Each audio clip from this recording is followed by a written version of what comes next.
সম্প্রতি সময়ে কক্সবাজার জেলা জুড়ে বন্যায় মারাত্মকভাবে ক্ষয়ক্ষতির সম্মুখীন হয়েছে জেলার ৯ উপজেলার প্রত্যন্ত অঞ্চলের সাধারণ মানুষ। কৃষক থেকে শুরু করে সকল শ্রেণীর মানুষই ক্ষতিগ্রস্ত হয়েছে বেশ আর কম গেল বন্যায়। এ বন্যায় পাহাড়ি ঢলের পানি পাশাপাশি বৃষ্টির পানিতে অথই খাল বিল নদী নালা থই থই অবস্থা ছিল।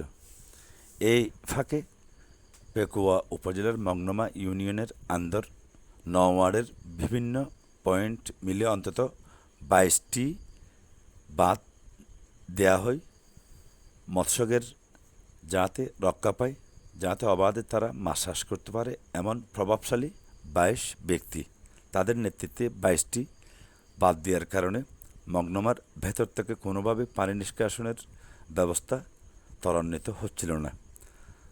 একেবারেই জলাবদ্ধতায় ডুবেছিল মংনমা পুরো ইউনিয়ন। এ যাত্রায় ২১ জুলাই ২০২৬ তারিখ গণপ্রজাতন্ত্রী বাংলাদেশ সরকারের স্বরাষ্ট্রমন্ত্রী সালাউদ্দিন আহমেদের নির্দেশে এবং পেকুয়া উপজেলার মংনমা ইউপির চেয়ারম্যান ইউনুস চৌধুরীর নেতৃত্বে গ্রাম পুলিশ ও এলাকাবাসী সহ মিলে দিনভর কঠোর পরিশ্রম করে প্রভাবশালী মহলের মৎস্যদের রক্ষায় দেয়া উপরোক্ত ২২টি বাঁধ, যেসব বাঁধই ছিল সম্পূর্ণরূপে কৃত্রিমতায় তৈরি, সকল বাঁধ একেবারে কেটে গুড়িয়ে দেয় গ্রাম পুলিশ এবং এলাকাবাসী মিলে। এ সময় ইউনুস চৌধুরী সরজমিন উপস্থিত থেকে ২২টি বাঁধ সর্বোপরি সকল স্থানে একইভাবে বিভিন্ন লোকজনের উপস্থিতিতে কেটে দিয়ে তারপর পানি চলাচলের রাস্তা সচল করে। উপরোক্ত বাঁধগুলি কেটে দেওয়ার পর যখনই পানি যেতে শুরু করে তখনই এলাকাবাসী সকলেই উৎফুল্ল হয়ে চেয়ারম্যান ইউনুস চৌধুরী এবং স্বরাষ্ট্রমন্ত্রী সালাউদ্দিন আহমেদের প্রতি কৃতজ্ঞতা প্রকাশ করেন। সূত্র আলোকিত চকরিয়াকে জানাচ্ছেন, এভাবে পেকুয়ার আরও বিভিন্ন ইউনিয়নে কৃত্রিমভাবে বাঁধ দিয়ে মাছের ঘের রক্ষায় মরিয়া হয়ে উঠেছে বিভিন্ন প্রভাবশালী মহল।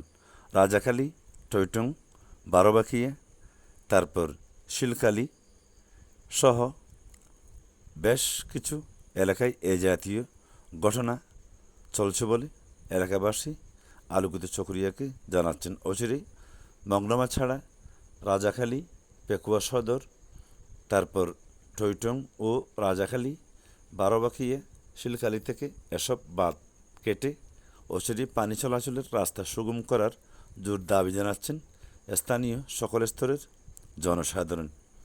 এ ব্যাপারে ইউনুস চৌধুরী আলোকিত চকরিয়াকে বলেন, এইভাবে যদি এলাকাবাসী স্বতঃস্ফূর্তভাবে অংশগ্রহণ করে এসব অবৈধ উপায়ে দেয়া বাঁধ নির্মাণের প্রতিবাদ জানায় এবং সংশ্লিষ্ট আইন প্রয়োগকারী সংস্থাকে অবহিত করেন, তড়িৎ ব্যবস্থা নেওয়া হবে।